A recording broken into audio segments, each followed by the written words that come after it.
जय श्री कृष्णा दोस्तों, कैसे हो? उम्मीद करता हूँ कि आप अच्छे हों। आज मैं आपके लिए एक नई कहानी लेके आ गया हूँ। इससे पहले आपसे रिक्वेस्ट है कि आप हमारे नए YouTube चैनल को सब्सक्राइब कर लें और बेल आइकन दबा लें ताकि आगे की कहानी भी आप तक पहुँच सके। बहुत समय पहले की बात है। एक दिन एक स्थान पर भाग्य और बुद्धि की मुलाकात हो गई। दोनों बैठकर बातें करने लगे। बातें करते करते उनमें बहस छिड़ गई। भाग्य ने कहा, मैं बड़ा हूँ, अगर मैं साथ न दूं तो आदमी कुछ नहीं कर सकता। मैं जिसका साथ देता हूँ उसकी जिंदगी बदल जाती है, चाहे उसके पास बुद्धि हो या ना हो। बुद्धि ने कहा, बुद्धि के बिना किसी का भी काम नहीं चल सकता। बुद्धि न हो तो केवल भाग्य से कुछ नहीं बनता। आखिर दोनों ने फैसला किया कि खाली बहस करने की बजाय अपनी शक्ति का प्रयोग करके देखते हैं, पता चल जाएगा कि कौन बड़ा है। वे दोनों एक किसान के पास गए। किसान बहुत ही गरीब था। वह अपनी कुटिया के बाहर बैठा अपनी किस्मत पर रो रहा था। भाग्य ने कहा, देखो, इस इंसान के पास बुद्धि नहीं है, मैं इसका भाग्य बदलता हूँ। यह खुशहाल और सुखी हो जाएगा, तुम्हारी जरूरत ही नहीं पड़ेगी। किसान के कुटिया के साथ ही उसका एक मात्र खेत था। उसने उसमें ज्वार बो रखी थी। बालियां आ रही थी। इस बार उसने बालियों को निकट से देखा। बालियों में ज्वार के स्थान पर भाग्य के प्रताप से मोती लगे थे। बुद्धिहीन किसान ने अपना माथा पीटा और कहा, अरे इस बार तो सत्यानाश हो गया। ज्वार के स्थान पर यह पत्थर कंकर से भला क्या उगाए। किसान रो ही रहा था कि उधर से उस राज्य का राजा और उसका मंत्री गुजरे। उन्होंने दूर से ही ज्वार की वह खेती देखी।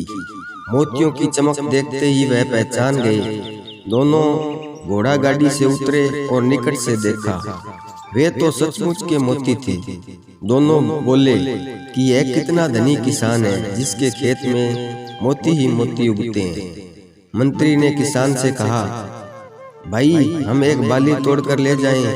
किसान बोला, एक क्या, 150 उखाड़ लो, पत्थर ही पत्थर तो लगे हैं इनमें। राजा ने मंत्री के कान में कहा, देखो कितना विनम्र है यह, अपने मोतियों को पत्थर कह रहा है। मंत्री ने कहा, और दिल भी बड़ा है, हमने एक मांगा और यह 150 ले जाने को कह रहा है। वे 2 बालियां तोड़कर ले गए। घोड़ा गाड़ी में बैठकर राजा ने मोतियों को हाथ में तोलते हुए कहा, मंत्री राजकुमारी के लिए योग्य वर ढूंढ रहे थे तो दूर क्यों जाए। यह किसान जवान है, धनी है और कितना बड़ा दिल है इसका, इसलिए मोतियों को पत्थर कहता है। क्या ख्याल है? मंत्री बोला, महाराज, आपने मेरी मुंह की बात छीन ली। मंत्री घोड़ा गाड़ी से उतरकर किसान के पास गया और किसान के हाथ पर एक सोने की मुद्रा रखकर कहा, युवक, हम तुम्हारा विवाह राजकुमारी से तय कर रहे हैं। किसान घबराया हुआ और बोला, नहीं मालिक, मैं एक निर्धन किसान हूँ। मंत्री समझा कि विनम्रता के कारण ही वह ऐसा कह रहा है। उन्होंने उसे उसके पीठ पर थपथपाकर उसे चुप करा दिया। राजा के जाने के बाद किसान ने लोगों को बताया कि उसकी शादी राजकुमारी से तय हो गई है। सब हंसे। एक ने कहा, अरे बेवकूफ, यह शायद तुझे मरवाने की चाल है। हम तो तेरे साथ नहीं चलेंगे, कहीं हम भी न मारे जाएं। अकेले अपनी बारात में जाइयो। किसान को अकेले ही जाना पड़ा। राजा ने इसका बुरा नहीं माना। मंत्री ने उसे अपने घर ठहराया। वहीं से उसकी बारात गई और धूमधाम से राजकुमारी से उसकी शादी हो गई। शादी हो जाने के बाद राजा ने दामाद को महल का ही एक भाग दे दिया। राजा का कोई पुत्र नहीं था तथा वह दामाद को अपने पास ही रखना चाहता था ताकि राज सिंहासन भी बाद में उसे सौंप सके। राज परिवार की परंपरा के अनुसार राजकुमारी वधू के बस में सज धज कर खाना लेकर रात को अपनी पति के कक्ष में गई। किसान ने इतनी सुंदरता से सजी और आभूषण से लदी कन्या सपने में भी नहीं देखी थी। वह तड़प गया। उसके मूर्ख दिमाग में अपनी दादी की बताई कहानी याद आ गई। जिसमें एक राक्षसी सुंदरी का वेश बनाकर गहनों से सजी धजी एक पुरुष को खा जाती है। उसने सोचा कि यह भी कोई राक्षसी है जो उसे खाने के लिए आई है। वह उठा और राजकुमारी को धक्का देकर गिराता हुआ चिल्लाता हुआ बाहर की ओर भागा। भागता भागता वह सीधे नदी के किनारे पहुंचा और पानी में कूद गया। उसने सोचा कि राक्षसी का पति होने से अच्छा है मर जाना ही होगा। राजकुमारी के अपमान की बात सुनकर राजा आग बबूला हो गया। राजा की सिपाहियों ने किसान को डूबने से पहले ही बचा लिया। उधर राजा ने आदेश जारी कर दिया कि दूसरे दिन उसे मृत्यु दंड दिया जाएगा। बुद्धि ने भाग्य से कहा, देखा तेरा भाग्यवान बुद्धि के बिना मारा जाने वाला है, अब देख मैं इसे कैसे बचाती हूँ। इतना कहकर बुद्धि ने किसान में प्रवेश किया। किसान को राजा के सामने पेश किया गया। किसान बोला, महाराज आप किस अपराध में मुझे मृत्यु दंड देने चले हैं?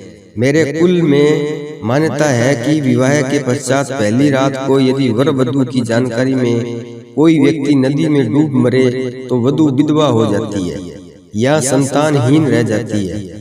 जब मेरी पत्नी मेरे कक्ष में आई तो नदी की ओर से मुझे बचाओ बचाओ की पुकार सुनाई दी। मैं तुरंत उठकर डूबने वाले को बचाने के लिए भागा। आप मुझे कोई भी दंड दें, मैं अपनी पत्नी के लिए कुछ भी करूंगा। उसकी बात सुनकर राजा ने उठकर किसान को गले लगा लिया। पिता पुत्री ने लज्जित होकर अपने असंगत व्यवहार के लिए माफी मांगी और फिर तीनों खुशी खुशी महल के अंदर चले गए। बुद्धि ने मुस्कुराते हुए भाग्य की ओर देखा। इस कहानी से सीख यही मिलती है कि जीवन में सफलता के लिए भाग्य और बुद्धि दोनों का मेल जरूरी होना चाहिए। तो दोस्तों, उम्मीद करता हूँ कि आपको ये कहानी अच्छी लगी होगी, इससे बहुत बड़ी सीख मिली होगी। तो चलो दोस्तों, मिलते हैं अगली वीडियो में। तब तक अपना ख्याल रखना। जय श्री कृष्ण। धन्यवाद।